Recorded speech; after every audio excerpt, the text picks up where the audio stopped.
Another brawl will go down in history. Of course, you all have heard about the Montgomery, Alabama brawl that took place about 2 years ago, where a white mob thought that they would jump on a black man, and then black people said, not on our watch, right? Well, this one is coming to us from Cincinnati, Ohio. Now, it took place on July 26th at 3 a.m. in the morning downtown. Now, no one really knows what happened, right? Or at least it's not being reported to this point.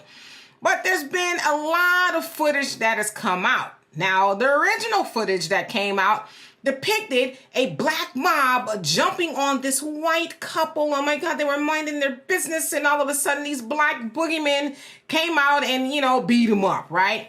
But then someone released the other footage, which showed the white man slap the black man, and then of course, all hell broke loose. Okay, now I'm going to show y'all a compilation of videos kind of explaining what happened and how it got to the point of, oh my God, these black people.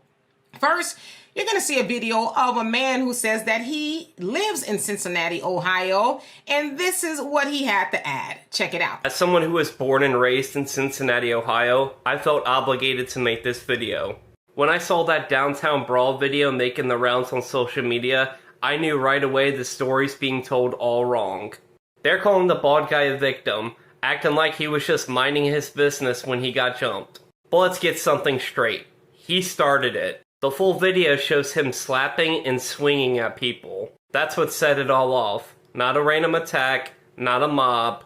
He escalated it. And then we have domestic terrorists like J.D. Vance and Harmeet Dillon jumping in, trying to spout their law and order propaganda. Yeah, the guy got stomped, and that's brutal. But he's not innocent. He literally put his hands on people first. So as you saw there, he basically said, listen, I've lived here my whole life, and I'll tell you right now, the way they're depicting it, they being the media, right? That's not what happened. He, showed briefly that the black man was slapped by the white man, and of course it all, went downhill from that point. So he's basically saying that, of course, the white media and then J.D. Vance, I'm going to show y'all him in a minute, he, is stoking the flames of, we got to get these thugs in order. And then Harmeet Dillon, she is the assistant district attorney for the federal government. She basically called it like, a racial thing. These black people attacking the white people. Okay. Now I'm going to show y'all J.D. Vance. Check it out. What I saw, and I haven't seen the full context, but what I saw is a mob of lawless thugs beating up on an innocent person, and it's disgusting.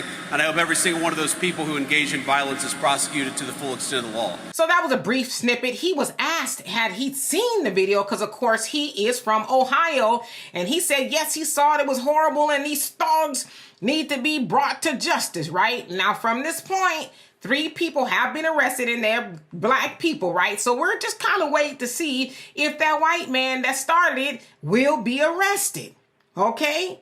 Now, I want y'all to watch this video of the police chief, Teresa G, I think that's how you say her name, and what she had to say about it. Check it out. The post that we've seen does not depict the entire incident. That is one version of what occurred. At times, social media and mainstream media and their commentaries are a misrepresentation of the circumstances surrounding any given event. What that does, that causes us some difficulties in thoroughly investigating the activity. So you heard her say, y'all are just going off of a narrative and y'all don't have the whole story. And she basically said, y'all making our job harder. Now that was a snippet from a press conference that she gave about it. And she said, yes, those responsible will be held accountable, but do not just go off of one part of the story, and not knowing the whole story. So the point to all of that is, yeah, that wasn't the whole story. It sounds like from what many people are saying is that the white guy was the aggressor, but of course, his media, the white media, is going to make it seem as though he was just minding his business. Now, we know that oftentimes they do not have the ability to mind their business at all, and they think that it's their job to subjugate black people, even to the point of putting their filthy hands on our faces. Now, I don't know what he was thinking. Did he think the black man was going to say, oh, okay, well, you didn't slap this cheek. Can you slap that one too? Of course he wasn't going to say that. And the other thing is, you can't dictate how a person responds to your disrespect. You know, I know back in the 1950s and 60s and 30s and all of that, you know, it was nothing for a white man to go up to somebody black and put the hands on them and, you know, a whole host of other things, right? And they get away with it. It's like, let me go home and eat my wife's nasty casserole. But this ain't that time. This is 2025, and black people ain't putting up with the disrespect no more. They should have went back to the Brawl in Alabama and said, oh, yeah. You can't just do what you want to do to black people anymore, because black people aren't in fear like we used to be, right? And I'm not saying anything about our ancestors. Our ancestors were dealing with the times they were in. They had to, you know, in a sense, bow down and take it, because the laws, not that they have changed much, but especially back then, you couldn't even look a white person in the eye, you know, or be close to a white woman, because you might get in trouble, right?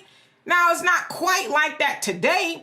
But what we do know, especially with the white media, they always gonna make their people the victim, especially when it comes to black people being involved. So I thought that you should know that there is another side of the story out there, right? As of this point, we're waiting to see if they're gonna arrest the white people too. Hopefully they do, right? If that police chief is about that life like she say she is, and of course, you know, her people mad with her, because they didn't like that she said, oh, you guys don't have the full story. They wanted her to go on with, oh, you know, the big bad black boogeyman. And she was like, nah. Because apparently she has seen what J.D. Vance has not seen. And that's the whole story. But again, back to J.D. Vance. He's the vice president of the United States. And he up there sounding like a whole Klans member. We need to get these thugs, you know, the law and order stuff. Y'all know when they talk about law and order, they talking about black people. They talking about subjugating black people. We got to get these thugs off the street. And then in the longer version of that video, he talking about, you know, we got to get back to the days where your wife and children can, you know, feel safe being downtown. But I'm going to fill in the blanks. From what I heard him say, and he didn't say it, I'm saying I heard him say is, yeah, we got to make sure they're safe, you know, around these Negroes. And you know who else he sound like? He sound like Joe Biden. Joe Biden was saying the same stuff. Oh, you know what? You know, they might hit our mothers and wives over the head, right? When he was talking about black people. So the Republicans and the Democrats claim to be so different, but they sure know how to crack open that very white supremacist book and pull from it when they need to, when it's about black people, don't they? So anyway, y'all let me know what you think of that. And for more insightful commentary, please subscribe to this channel and my channel.